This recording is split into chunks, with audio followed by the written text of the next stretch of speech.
पूज्य बेन श्री के वचनामृत बोल 171 तारीख 10/5/1999।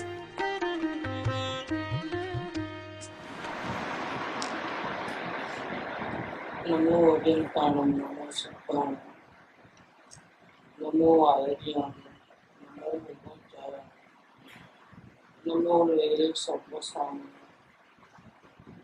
नमो सर्वसाराय स्वानुभूत्या चकास्ते चित् स्वभावाय भावाय सर्वभावान् परच मंगलम भगवान वीर मंगलम गौतमोऽहं मंगलम कुंद कुंडालु जयं धर्मस्तु मंगलम सर्वमंगल मांगल्य सर्व कल्याण कारकम दानम सर्वधर्माणं जैनम जयतु शासनम ओंकार बिंदु संयुक्त नित्यं ध्यायन्ति योगिनः आमदं मोक्षदं च ओंकाराय नमः। पूज्य बहन श्री के वचनामृत वचनामृत नंबर 171 171। એક મ્યાનમાં બે તલવાર સમાઈ શકતી નથી. ચૈતન્યનો મહિમા અને સંસારનો મહિમા બે સાથે ન રહી શકે.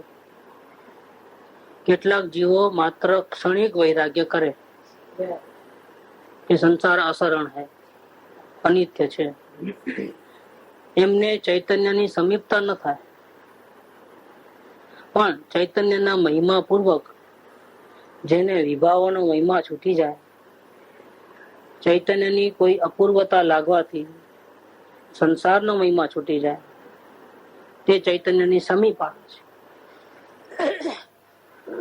ચૈતન્ય કોઈ અપૂર્વ ચીજ છે, એની ઓળખાણ કરવી, એનો મહિમા કરવો, वो बात पूरी हुई.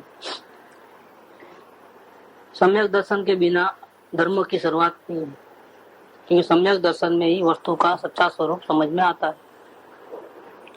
स्वयं के आत्मा के अनुभव के बिना, स्वानुभूति के बिना मोक्ष मार्ग का सूझ ही नहीं आती है, समझ ही नहीं आती, प्रदान नहीं होता है, शुरुआत भी नहीं होती है. आत्मा के दर्शन से ही धर्म की शुरुआत होती है. धर्म माने शांति. इसके पहले जीव दुखी दुखी रहता है, चाहे स्वर्ग में रहो, चाहे सारी चीज की इच्छाएं पूरी होती हो, तो भी वो दुखी का दुखी रहता है. और आत्मा का अनुभव होने के बाद सुख शुरू हो जाता है. जितना अंदर रहता है, रह सकता है जागृति में, निजकल्प अनुभूति में, इतना सुख मिलता है. बढ़ते बढ़ते बढ़ते बढ़ते फिर जब परमात्मा बनता है, तब उपयोग आत्मा से बाहर जाता ही नहीं, संपूर्ण सुखी हो जाता है. संपूर्ण दुखी जो जीव है, वो आत्मा के दर्शन नहीं है, वैसे जीव है. जब संपूर्ण दुख रहता है, तब यह सुख का भास होता है. सुख नहीं है, सुख का भास. वो जीव का उपयोग कभी भी आत्मा में जाता नहीं है. ऐसे लोग संपूर्ण दुखी है. संपूर्ण सुखी है वो परमात्मा है. इनका उपयोग आत्मा को छोड़ करके कहीं बाहर जाता ही नहीं. केवल ज्ञान में सारी दुनिया दिखती है, तो भी वो अपने आत्मा को एक सेकंड भी छोड़ते नहीं. वो संपूर्ण सुखी है. बीच वाले हैं, उनकी शुरुआत सम्यक दर्शन से होती है. धीरे धीरे ज्ञान और आचरण सुधारा होते होते होते होते ये बीच की दशा जो है, साधक दशा है. शांति को बढ़ाने की और दुख को कम करने वाली दशा, प्रगति की दशा. लेकिन शुरुआत होती है आत्मा के अनुभव से. वो आत्मा का अनुभव जिसको करना है, जिसका अनुभव करना है, जिसका ध्यान करना है, जिसको जानना है, उसको पहले पहचानना पड़ता है. बिना पहचाने कैसे करे कोई भी कार्य? पहचान होवे तो करे. जाने बिना ध्यान लगेगा ही नहीं. तो जिसका ध्यान करना है, स्वानुभूति करनी है, तो पहले उसको पहचानना पड़ेगा, आत्मा को. और पहचानने का कौन? जो पहचानने की रुचि रखेगा, इच्छा रखेगा, वो जीव पहचानेगा. लेना देना नहीं है तो वो नहीं पहचानेगा. पहचानने की अपनी खुद की इच्छा होना, और वो इच्छा कैसे आवे कि इतनी सारी दुनिया की चीजों में सबसे महिमावंत कोई है ऐसा लगे तो कोशिश करेगा पहचानने की, नहीं तो वो कोशिश भी नहीं करेगा। इसलिए पहचान उसको आती है जिसको मोह रहता है, जिसको पहचानना है, जिसको प्रेम है, जिसको रुचि है, वही जीव पहचानने की कोशिश करे। तो चैतन्य कोई अपूर्व चीज है, उसकी पहचान करना, उसकी महिमा करना। ठीक है, पहचान कर लेते हैं, लेकिन महिमा के बिना पहचान नहीं होती। और महिमा जब तक संसार का महिमा होता है तब तक अंदर का महिमा नहीं आता। पूरा ग्रंथ याद करें, सम्यक दर्शन करना है तो स्वरूप की पहचान करना, स्वरूप की पहचान करना है तो स्वरूप की महिमा होना। और महिमा रुचि हो तो आती है, नहीं तो नहीं आती। रुचि गरज से पैदा होती है, इसके बिना मैं नहीं रह सकता, ऐसी गरज और रुचि को ले आती है। रुचि महिमा को ले आती है, महिमा से वस्तु की पहचान होती है, और पहचान से अनुभूति होती है, और शुरुआत होती है धर्म। धर्म की शुरुआत हो गए, सम्यक दर्शन की शुरुआत हो गए, साधक दशा की शुरुआत हो गए। उसके पहले क्या करना है? उसके पहले यहाँ तक पहुंचना है, पहले महिमा आनी चाहिए, गरजवान को रुचि होती है। इसके बिना मेरा दुखों का कोई पार नहीं। प्रश्न पूछ रहा था जब तक मरना कैसा है? अभी जो है उसको निकालो।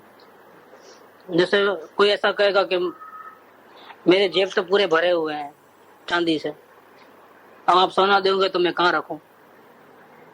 क्या सही बात है, जगह तो है नहीं, पूरे चांदी से भरे हुए हैं खींचे। अब आपको देवे तो कितना लोगे आप? क्या करना पड़ेगा? आप चांदी को निकालना पड़ेगा, जगह करना पड़ेगा। बस ये बात इधर है कि आपको और जगह महिमा है, और आपको आत्मा की महिमा, आत्मा का स्वरूप बताते हैं, दिखाते हैं, लेकिन पल्ले नहीं पड़ता है। क्यों नहीं पड़ता है पल्ले? कि कचरा भर के रखा है, वो पहले खाली करो। बाहर की महिमा छूटना और अंदर की महिमा आना दोनों एक साथ होता है। नहीं, वो तो रहेगा ही रहेगा। अभी और भी चाहिए तो कहाँ से रखोगे? किधर? जगह किधर है आपके पास? संभाल कैसे पाओगे? तो दोनों में से एक को सिलेक्शन करना है। आप जब जगह लिमिटेड है, कैपेसिटी नहीं है, दोनों को साथ में नहीं रख सकते, तो फिर दोनों में से एक का चुनाव करना है। यहाँ ये बात कहते हैं, दृष्टांत दिया है कि तलवार और तलवार का म्यान, खोखा जो ऊपर का रहता है जिसमें तलवार रहती है, और तलवार, वो म्यान के अंदर दो तलवार नहीं रह सकती। एक म्यान में एक ही तलवार रह सकती है। इस एक म्यान में दो तलवार अंदर आ नहीं सकती है, क्योंकि जगह ही नहीं है उतनी। तो फिर सिलेक्शन करना पड़ेगा कौन सी तलवार अंदर डालना है। क्या नहीं, वो भी चाहिए, वो भी चाहिए, तो दो खोखे चाहिए। फिर एक खोखा नहीं, एक खोखे में तो एक ही आएगी, पर आपके पास एक ही खोखा है। आपका उपयोग है वो आपका खोखा है, आपकी म्यान का है, काम किससे होने वाला है? जो उपयोग बाहर भटकता है वही उपयोग अगर अंदर आत्मा में आवे तो काम हो जावे, काम उससे ही होने वाला है। तो एक ही तलवार है, एक समय का जो वर्तमान का उपयोग है उसमें ही काम होने वाला है। लेकिन उस उपयोग में दो चीज साथ में नहीं देख सकते आप। आत्मा को भी देखना है और दूसरों को भी देखना है, तो ऐसा नहीं हो सकता, क्योंकि दोनों का ऑपोजिट डायरेक्शन है। इसीलिए एक ही उपयोग में एक ही चीज देख पाओगे, या स्वयं को या पर को, दोनों को साथ में नहीं देख पाते। यहाँ ये बात कहते हैं कि एक म्यान में दो तलवार नहीं रह सकती। इसी प्रकार से आत्मा की भी महिमा होवे और संसार का भी महिमा होवे, ऐसा दोनों साथ में नहीं हो सकता है, क्योंकि दोनों ऑपोजिट है। पूर्व में भी जाना है और पश्चिम में जाना है तो नहीं जा सकते आप, दोनों साथ में नहीं हो सकता है। जाना तो एक ही साइड में जाना होता है, चाहे वो पश्चिम में जाओ चाहे पूर्व में जाओ। इसी प्रकार से यहाँ नहीं, हमको पूरी गरज है, पूरा आत्म कल्याण ही करना है और कुछ नहीं करना है। बस थोड़ा ये थोड़ा ये थोड़ा ये है, थोड़ा ये निपटा के करना है। इसका मतलब क्या होगा? अपने घर में प्रेसिडेंट आने वाला है और दूसरे ऑर्डिनरी लोगों भी आने वाले हैं, दोनों का एक ही टाइम है। अब क्या करोगे? आप अकेले हो, पर्सनल अटेंशन करना है, बातचीत करना है, तो दोनों में से एक को चुनाव करना है। नहीं, प्रेसिडेंट का अपमान तो नहीं करना है, बिल्कुल मान इज्जत, अपने घर में इतने लोग आ रहे हैं ऐसा करके इज्जत से बुलाना। लेकिन मैं थोड़ा इसको निपटा लूं क्या? वो दरवाजे पे आ गया, फिर भी वो काम वाली से बात करेगी, फटर झाड़ू लगाओ, पटा लगाओ, वो करो, ये करो, क्या हो गया है? नहीं, मैं चाहता नहीं हूँ ऐसा करना, लेकिन मैं अभी आ रहा हूँ, मैं अभी आ रहा हूँ, मैं अभी आ रहा हूँ करके वो करे तो क्या होता है? ये गलवाड़ है, दो जगह एक साथ में नहीं, इसमें उल्टा अपमान हो जा रहा है। क्या ऐसा करता है तो क्या होता है? अपमान हो जाता है। तो यहाँ कहते हैं कि चैतन्य का महिमा और संसार का महिमा दोनों साथ में नहीं रह सकता है। अब यह प्रश्न हो किसी को हो भाई, इसलिए वो आगे से बोल देते हैं कि देखो महिमा क्या, तभी तो इतना त्याग वैराग्य है हमारे में, इतना हम जीवन कितनी सादाई से गुजारते हैं, ज्यादा लपन चपन नहीं, किधर जाते नहीं, आते नहीं, मतलब, और आत्मा चाहिए, आत्मा चाहिए, आत्मा चाहिए, यही एक धुन लगी हुई है अंदर में, कहीं सुहाता नहीं है, संसार में कोई सहार नहीं। ऐसा कोई जीव ऐसा क्षणिक वैराग्य करता है क्या? तो क्षणिक वैराग्य और चैतन्य की महिमा, उन दोनों में बहुत बड़ा अंतर है।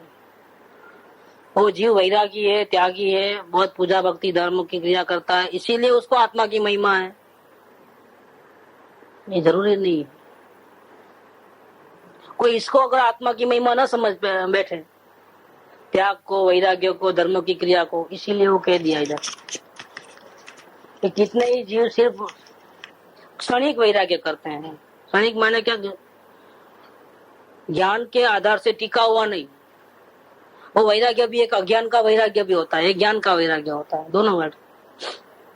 अज्ञान का वैराग्य कैसा होता है कि अपन हाथ पैर मारते हैं, अपने नसीब में नहीं है तो क्या करना,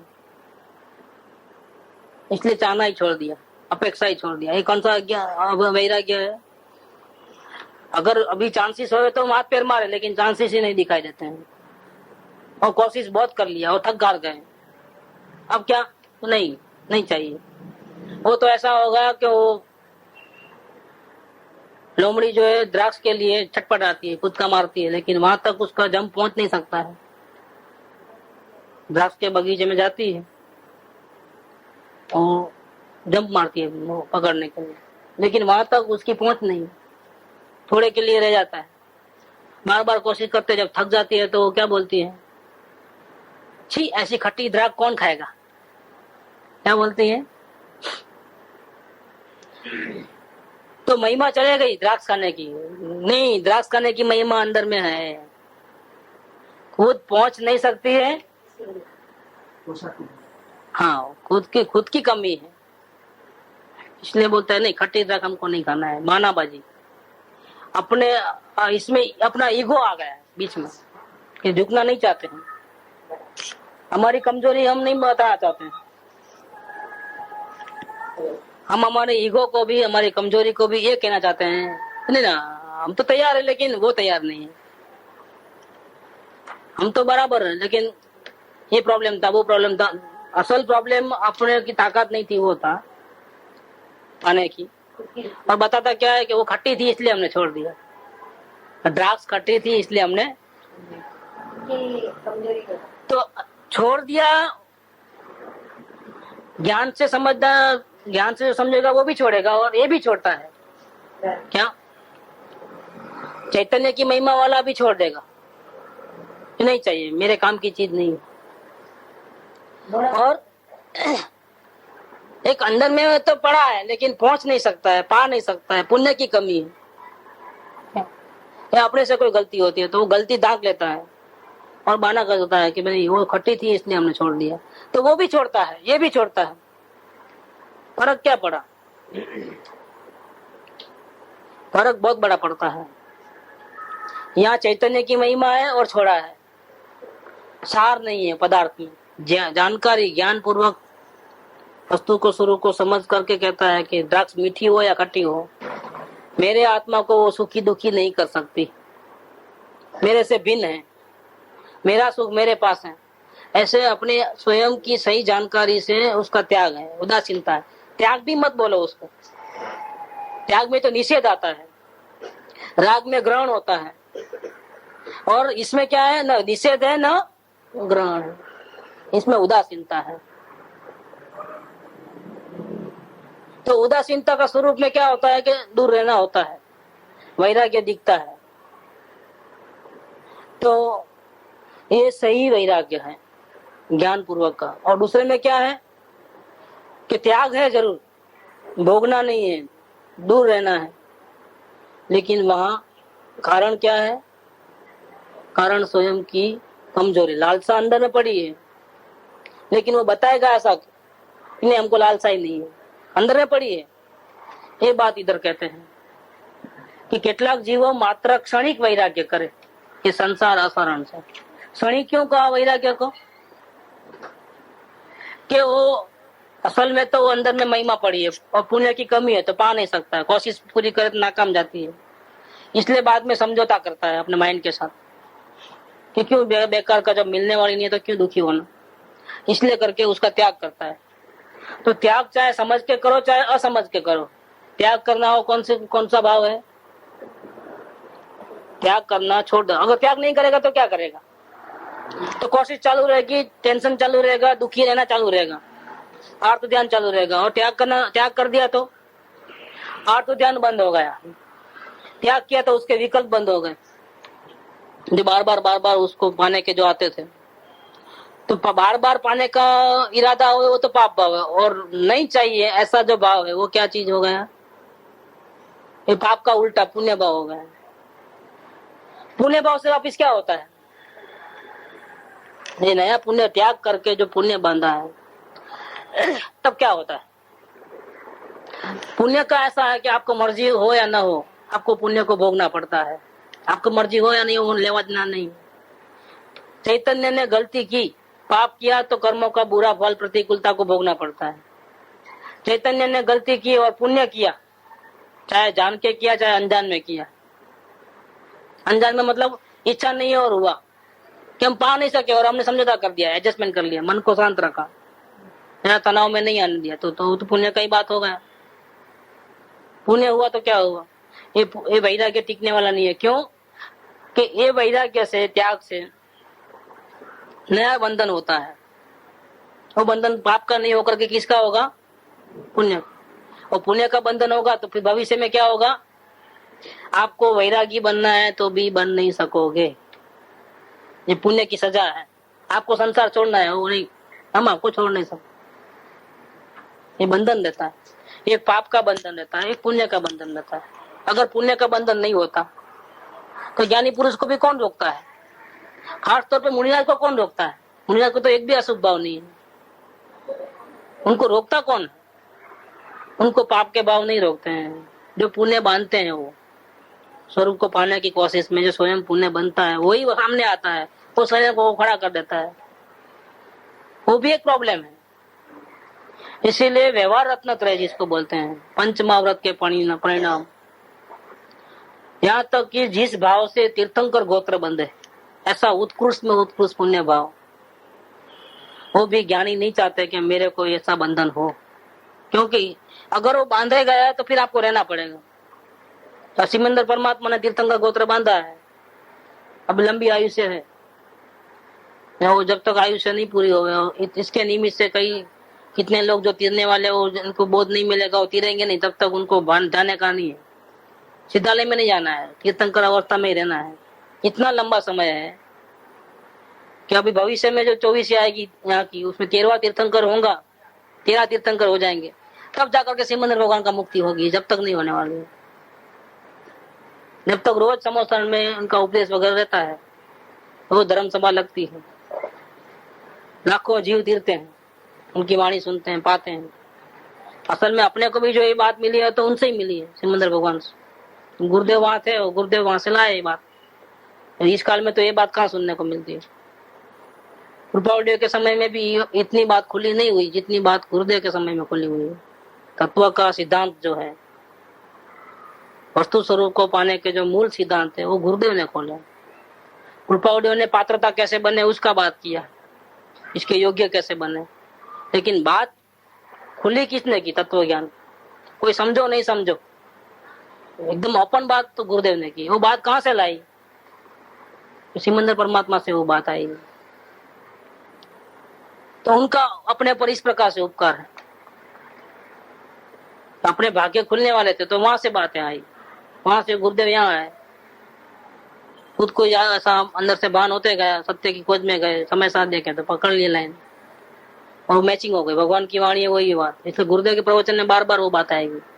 भगवान विराजते हैं वहां महाविद्या क्षेत्र में, जब ऐसा बोलते हैं तब उनका ऐसा हो जाता है सब, ऐसा जैसे देखते हैं भगवान को।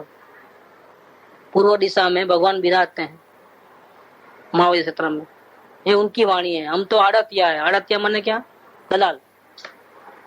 माल पूरा उनका है, उनसे सुन के हम आपको कह दे रहे हैं। मानना है नहीं मानना है आपकी मर्जी, आपको पूछा है तो रखो, नहीं पूछा है तो नहीं। अगर आपको सच में कल्याण करना है तो दूसरी कोई इससे बढ़िया बात मिलने वाली, इसकी लेवल की कोई बात नहीं। अन्य कोई भी बात है वो डुबाने वाली बात है, और तिरने वाली वो भगवान की बात है, वो ये है। ऐसा करके इस प्रकार से बात करते हैं।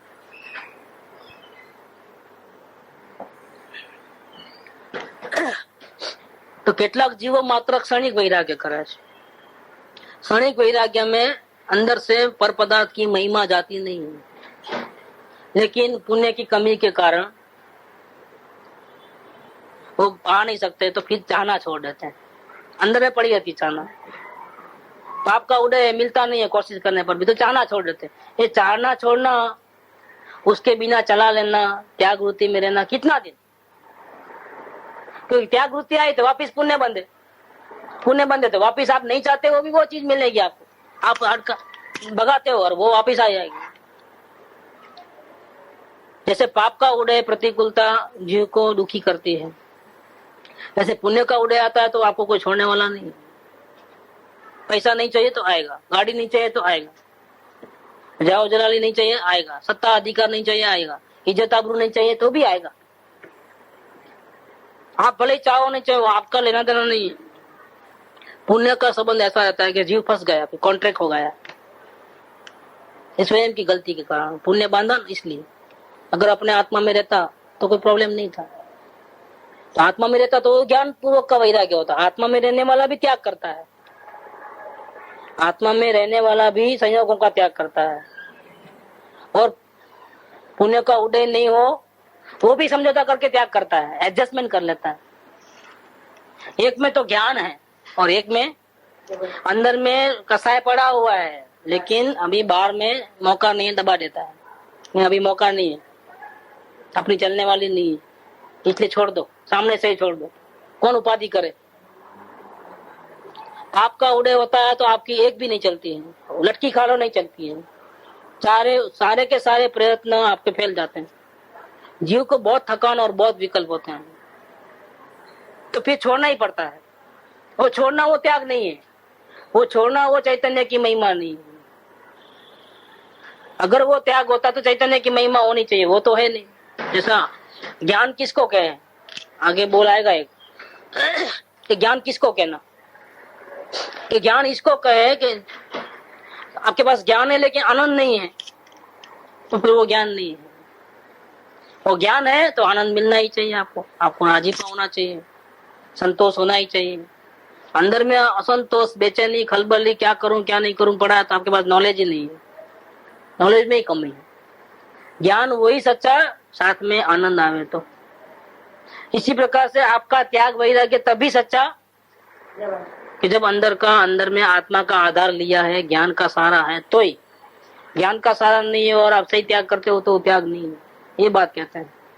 इसीलिए त्यागी लोगों को देख करके आप ऐसा मत समझ लेना कि उसको संसार की महिमा नहीं है, उसको चैतन्य की महिमा है, ऐसा मत समझना।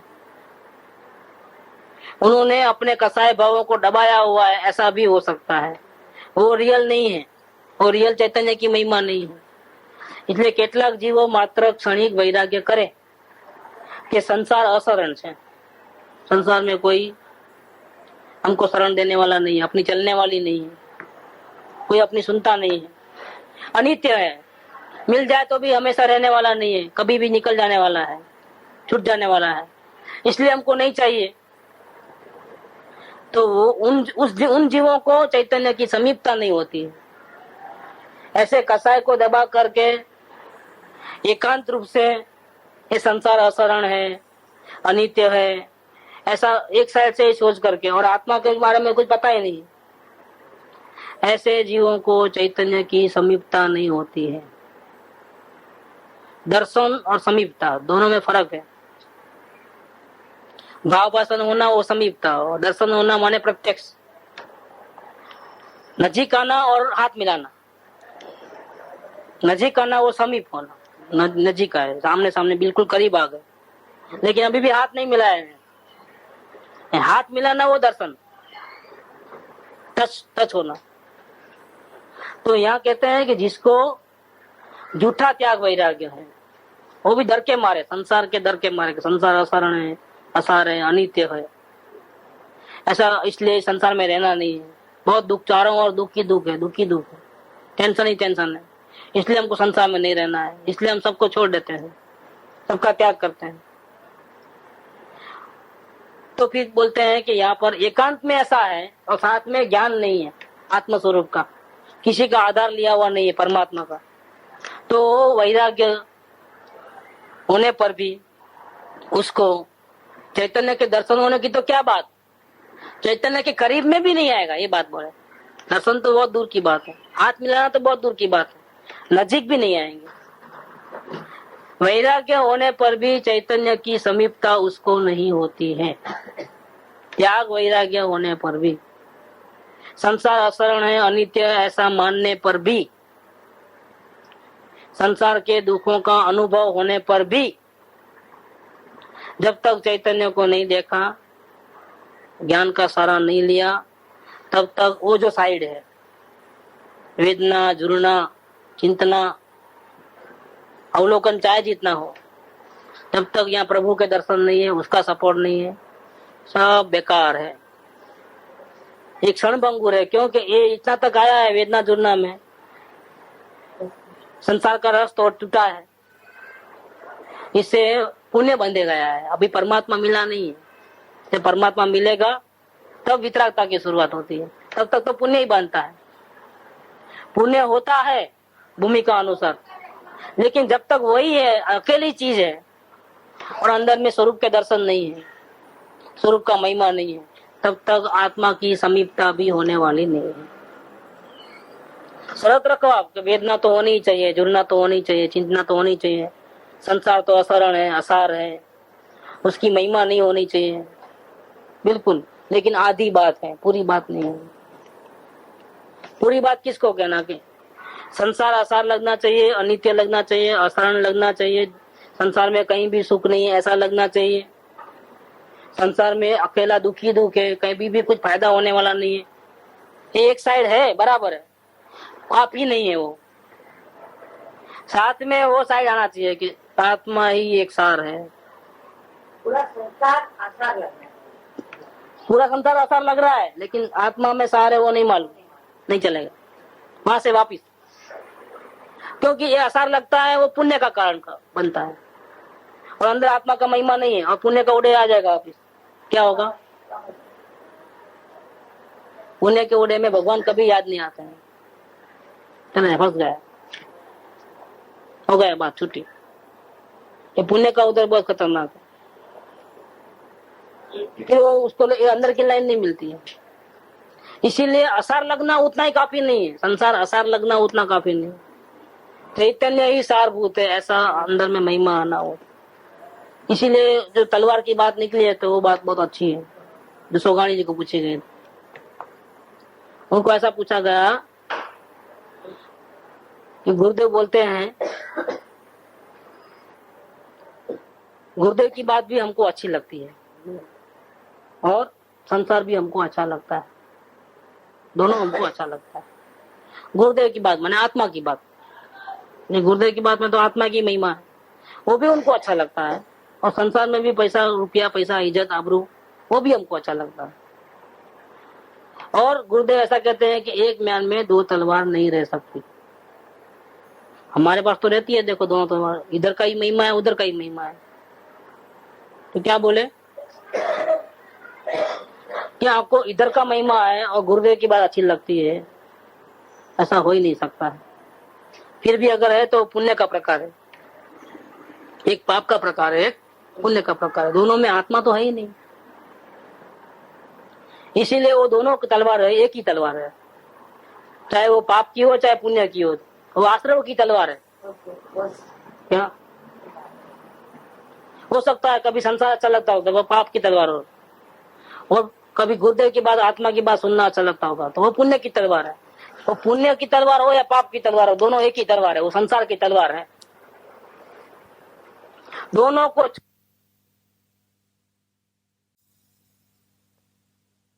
में भी अब नहीं चलता है तो चलो हाँ अच्छा इस रास्ते पे आ जावे, ऐसा मजबूरी का सौदा नहीं है।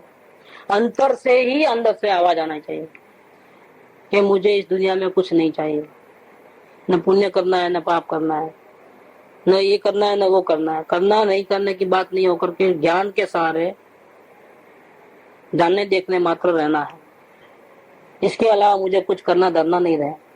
ऐसा अपने स्वरूप का अवलंबन लेकर के सहज उदासीनता में आवे, अंतर्दृष्टि होवे, तो आत्मा की समीपता होती है।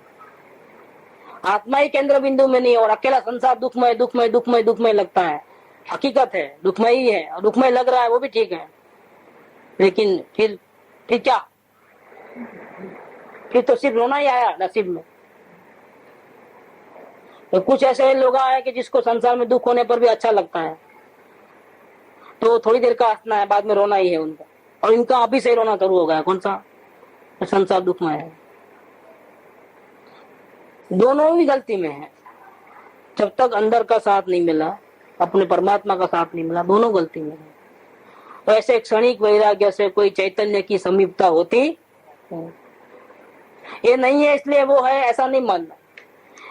जिसको चैतन्य की महिमा होती है उसको संसार की महिमा नहीं होती है, लेकिन जिनको संसार की महिमा नहीं है उन सबको चैतन्य की महिमा है, ऐसा नहीं है। देखो जहाँ अग्नि होती है वहां तो धुआं होता ही है, या नहीं भी होगा, लेकिन जहाँ धुआं होता है वहां तो अग्नि आग लगी हुई है। ऐसा ये है तो ये है, लेकिन ये है तो ये होगा जरूरी नहीं है, ऐसा लेना है।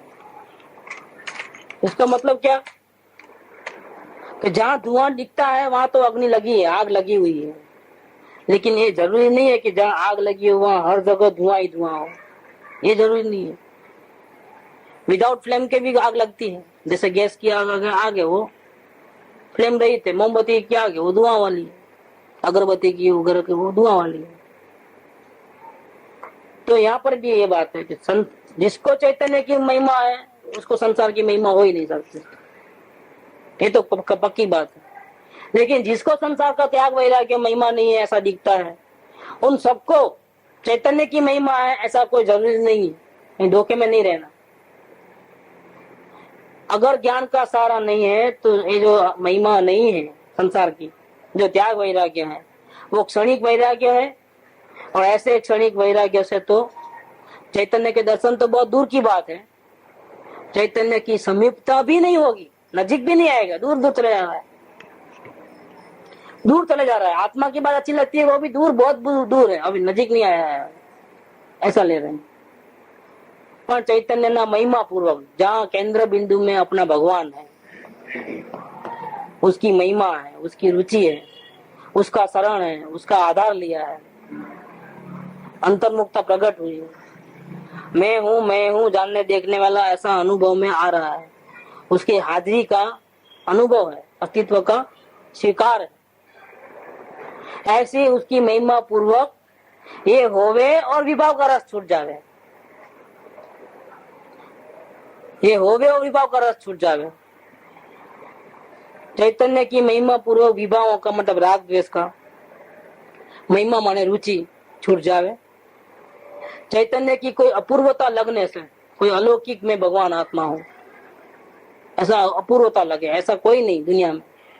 ऐसी महिमा लगने से संसार वृद्धि होवे, पैसा रुपया इज्जत आबरू संयोग अनुकूल होवे, ऐसी सारी की सारी चाहना खत्म हो जाए, संसार की महिमा छूट जाए।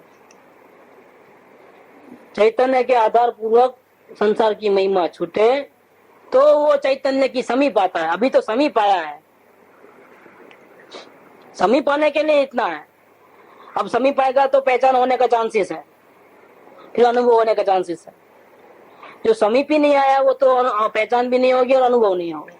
इसलिए जिसको धर्म की शुरुआत करना है उसके लिए वो कंपलसरी है क्या, कि चैतन्य की महिमा पूर्वक ही संसार का महिमा छूटे। नहीं चाहिए, नहीं चाहिए, अंदर में पड़ा है नहीं, तो वो नहीं चाहिए, नहीं खाता है, नहीं पीता है, नहीं भोगता है, तो भी अंदर में पाप बांध रहा है, वो चैतन्य के समीप नहीं है।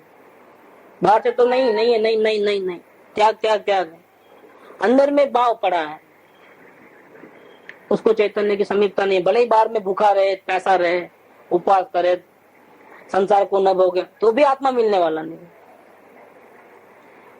लेकिन चैतन्य साथ में है, चैतन्य की महिमा है, और फिर बाहर में साथ में एडिशन, इन एडिशन। महिमा माने महिमा श्रद्धा के साथ संबंधित है। महिमा जो रुचि है वो किसके साथ संबंधित है, श्रद्धा के साथ। संसार का महिमा छूट जाए, चैतन्य की महिमा आवे।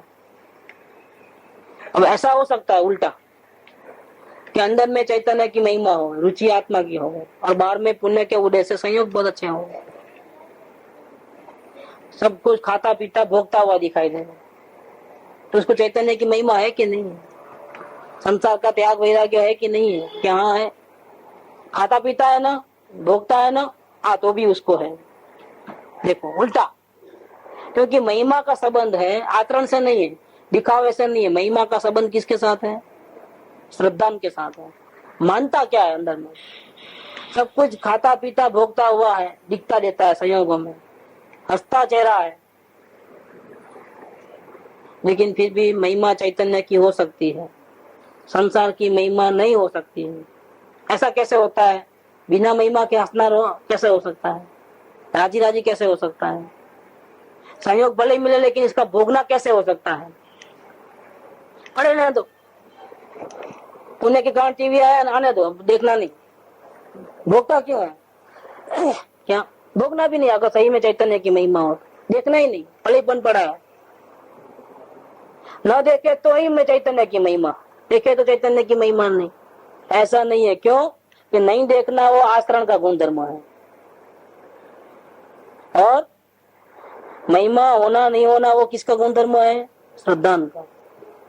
श्रद्धा सही होने पर भी जरूरी नहीं है कि आचरण सही हो, क्योंकि श्रद्धा गुण अलग है, चारित्र गुण अलग है। दोनों एक ही आत्मा के अंग है, श्रद्धा और आचरण, चारित्र। जैसे शरीर में शरीर का अंग आंख भी है, शरीर का अंग कान भी है, लेकिन कान कभी भी देखेगा नहीं, आंख कभी भी सुनेगी नहीं। एक ही अंग में होने पर भी ऐसा ही एक ही आत्मा में श्रद्धा और चारित्र। श्रद्धा सही है लेकिन चारित्र अभी कमी है, तो उल्टा भी है। जरूरी नहीं है कि ऐसा सही हो। तो असल में बात किसके ऊपर है? बाहर में सही होवे इसके ऊपर है कि अंदर में सही हो इसके ऊपर है? कि नहीं, अंदर श्रद्धा सही रहना। हाँ, एक बुनियाद की अवस्था में ऐसा लगता है कि जैसा अंदर में वो मानते हैं शरीर से भिन्न, वैसा ही बाहर में शरीर की पंचायत नहीं है उनको कोई। न कपड़े पहनाने का, न चप्पल, न दागीने, न दवा, न दारू, न खाना, न पीना, किसी की पड़ी नहीं। उस लेवल में मालूम पड़ता है हमारे को नहीं, वास्तव में ये जीव है वो शरीर और आत्मा को बिल्कुल भिन्न मानता है। अब यहाँ झलक दिखने में आई। तब आचरण जो है थोड़ा बहुत मेल खाता है, अभी पूरा मेल नहीं खाता है, थोड़ा बहुत मेल खाता है, क्योंकि मुनियाद को भक्ति पूजा होती है। देखो जिनेंद्र देव की भक्ति करते हैं, शास्त्र लिखने का भाव होता है, ऐसे जो शुभ आचरण होते हैं जो उनकी भूमिका के अनुसार वो होते हैं। जब स्वयं परमात्मा तो इतना भी करने की क्या जरूरत है? खुद भगवान है तो भगवान की भक्ति करने की क्या जरूरत है? फिर भी 90% जैसा मैचिंग हो जाता है। 100% तो मैचिंग कब होगा? श्रद्धा का और आचरण का 100% मैचिंग केवल ज्ञान में होता है, क्योंकि जैसा श्रद्धा है वैसा ही है। स्वयं परमात्मा है तो वास्तव में परमात्मा जैसी दशा है वहां पर। क्या वाणी निकलती है तो अपने आप निकलती है, कोई इनका होठ बहुत कोई आंख बांख खुलती नहीं, वो तो पत्थर के जैसा ही हो गया है, एक ही पोजीशन में रह जाते हैं, अब दूसरी पोजीशन नहीं। देखो, केवल ज्ञान होने के बाद श्रद्धा और आचरण का 100% मेल। श्रद्धा, ज्ञान और आचरण तीनों 100% पे है वहां पर, और वीर्य वो भी 100% में, मतलब सारे गुण 100% में है। इसके पहले जब शुरुआत होती है धर्म की, तो श्रद्धा 100% में है, लेकिन आचरण ज्ञान वो 100% में नहीं है। इसलिए ऐसा हो सकता है कि अंदर में चैतन्य की महिमा ही हो, लेकिन बाहर में त्याग वैराग्य न हो, ऐसा हो सकता है। लेकिन बाहर में त्याग वैराग्य हो, उसको अंदर में चैतन्य की महिमा हो भी न भी हो। इसलिए माप तोल निकालना है तो कहां से निकालना, अंदर से के बाहर से? कि माप तोल निकालना है तो श्रद्धा के हिसाब से माप तोल निकलता है। इसलिए ज्ञानी को कैसे पहचानना? तो ज्ञानी को बाहर के वेश से नहीं पहचानना, उनकी वाणी से नहीं पहचानना, उनके आचरण से नहीं पहचानना। कि कैसे पहचानना? कि उनके वाणी में जो आशय है, अभिप्राय, उससे पहचाने तो ठीक। भले बाहर में क्रोध दिखता हो, लेकिन अभिप्राय क्या है?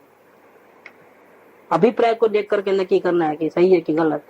ज्ञानी को पहचानने की विधि है। गुरुदेव को प्रश्न किया था, इसका जवाब दिया है कि लोग इस प्रकार से बाहर के वेश देख करके कोई ज्ञानी मान लेते हैं, कोई बोलने की कला अच्छी रहती है तो ज्ञानी मान लेते हैं, कोई बाहर में त्याग वैराग्य होता है तो ज्ञानी मान लेते हैं, बहुत कुछ नॉलेज होता है तो ज्ञानी मान लेते हैं। ये सब ज्ञानी मानने का रीत नहीं है।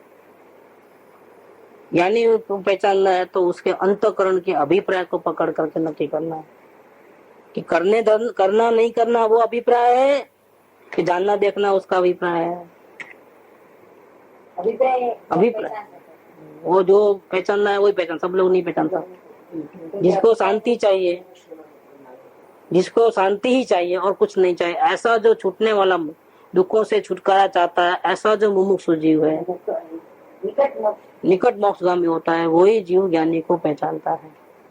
दूसरा बाजू में रहने पर भी नहीं पहचानता है। क्यों नहीं पहचानने का कारण ये है कि उसमें खुद को शांति की प्यास नहीं है, बस नहीं पहचानता। तो इसलिए उनकी अच्छी बात है, अपने आत्मा के हित की बात कहते हैं, तो भी वो केयर नहीं करता है, नेग्लेक्ट कर देता है। तो कोई प्रश्न करे कि कैसा पहचानना, तो उसको जवाब है कि उसको मोक्ष की अभिलाषा, मोक्ष की अभिलाषा, उसको शांति चाहिए कि नहीं चाहिए। शांति चाहिए तो बराबर पहचान लेगा, जब पहचानेगा तो फिर वो न्याल हो जाएगा। जब पहचानेगा ज्ञानी को तो न्याल हो जाएगा। माने क्या? ज्ञानी को पहचाने, वो ज्ञानी हुए बिना नहीं रहता है, और ज्यादा दिन तक मुमुक्षु की अवस्था में नहीं रहता है, न्याल हो जाता है, मतलब उसको परमात्मा के दर्शन हो जाता है। पहला संकेत होगा तो दूसरा तीसरा तो होने ही वाला है। जन्म मरण मिट जाएंगे, ऐसा इतना बड़ा चमत्कार है उसका। लेकिन वो सबको पहचानने में नहीं आता। जिसको शांति की भावना है, शुद्ध अंतःकरण है, उसको ही पहचानने में आता है। क्योंकि इसके बिना ज्ञान में निर्मलता नहीं है। ज्ञान की निर्मलता नहीं है तो अभिप्राय पकड़ में नहीं आता है, आचरण नहीं दिखेगा कि भाई वो ऐसा किया है क्यों, वो ऐसा किया है क्यों, वो ऐसा किया है क्यों। अरे भैया, लेकिन अभिप्राय क्या है वो देख। सास तारीफ करती है लेकिन बहू को टोन क्यों लगता है? वो अभिप्राय समझती है सास का, वहां सब समझ में आता है। जो चीज 100 रुपए में भी नहीं मिलती है व्यापारी को, वो ग्राहक आया और अपन बोलते हैं 110 में लेना है तो लेना, तो कुछ नहीं। अरे भैया 98 में तो बाजू वाला दे रहा है, क्या बोला वो? हकीकत है 98 में मिलता है। जो 100 रुपए में व्यापारी को न मिले वो चीज, वो भी ग्राहक को, चिल्लर लेने वाले को। तो अभिप्राय क्या है? उसको ऐसा बोलेंगे कि झूठ बोलता है तू, चल लाके दे, ऐसा बोलेंगे। अभिप्राय वो है कि भैया तुम और कम करो रेट। वहाँ पर मिलता है वो बात नहीं, वो तो पकड़ में आएगा कि वो झूठ बोल रहा है। लेकिन झूठ बोलने का आशय क्या है? झूठ बोलने का अभिप्राय उसका कि कम कराने का अभिप्राय है। बस ये अभिप्राय को पकड़ना रहेगा। उसको झूठ बोल के भी पैसा कम कराना है, यहाँ पर वो अभिप्राय है।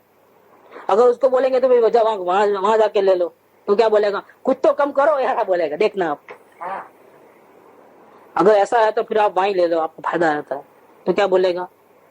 नहीं अभी वहां स्टॉक नहीं है, या फिर थक हार के मैं वहां गया था लेकिन वहां स्टॉक नहीं है, कुछ कम करो, चलो इतना ले लो। वो सामने से बोलेगा चलो 110 नहीं 108 ले लो।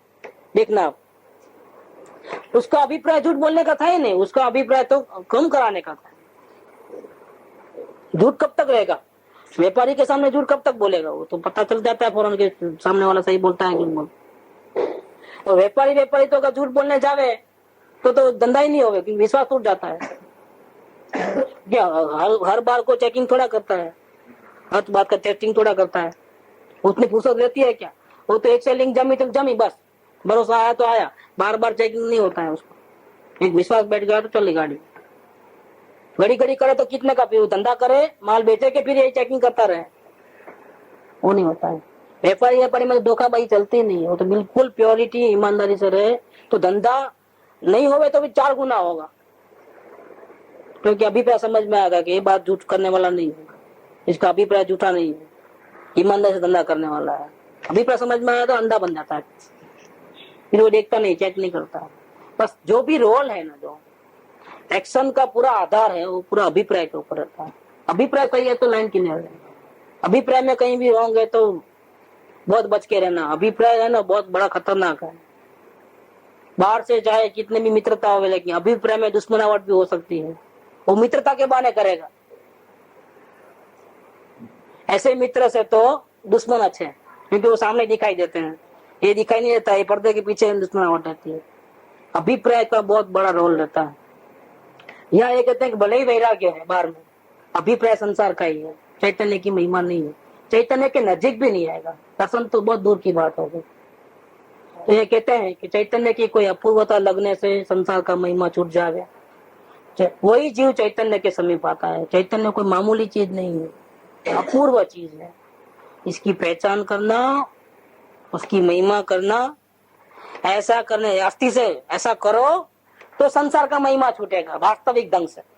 संसार छोड़ो तो संसार का महिमा छूटेगा, ऐसा नहीं। इसकी महिमा करो, इसका रंग लगेगा। जब जागेंगे तब लागेगा रंग, तब लागेंगे रंग। इसका रंग लगेगा, असर आएगा, वहां का रस छूट जाएगा। सुख मिलेगा तो कौन होगा मूर्ख है कि दुख को चाहेगा?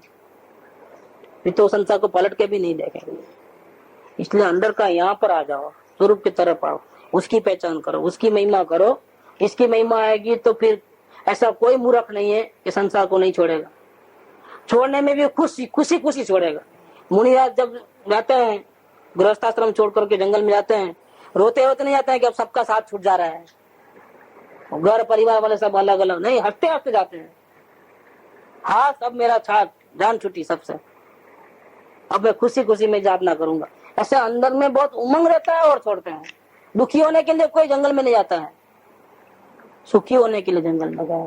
पूरा अंदर का मामला ही चेंज है। संसार में दुख है, ले चलो ले लो दीक्षा, ऐसा नहीं होता है। संसार में दुख है, उसका अनुभव है, अनुभव से और आत्मा में सुख है, उसके आधार पे रह सकते हैं। इसीलिए वो जंगल में चले आते हैं और खुशी खुशी जाते हैं। सबका साथ छूटता है तो दुखी नहीं होते हैं कुछ। इस प्रकार से जिसको चैतन्य का महिमा है, उसको संसार की महिमा नहीं हो सकती। सुख धाम अनंत सुसंत चही, दिन रात रहे तद ध्यान मही। प्रशांति अनंत सुधामय जे, प्रणमो पद तेवर तेजयते। प्रणमो पद तेवर तेजयते। प्रणमो पद तेवर तेजयते।